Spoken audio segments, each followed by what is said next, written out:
Hello, একটু একটু শান্ত হও। তোমাদের আন্দোলন যেটা চলছে, আন্দোলন চলুন। বিডিও সাহেব, আমাদের নওদা থানার ভারপ্রাপ্ত অফিসার বড়বাবু এসেছে, এদের সঙ্গে আমরা 2 মিনিট কথা বলি। কথা বলার পরেই আমরা সিদ্ধান্ত নেব।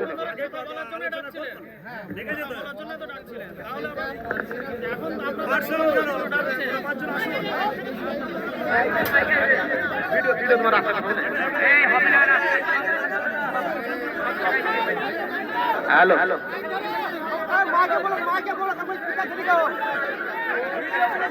যা হবে সব মাইকে। সবাই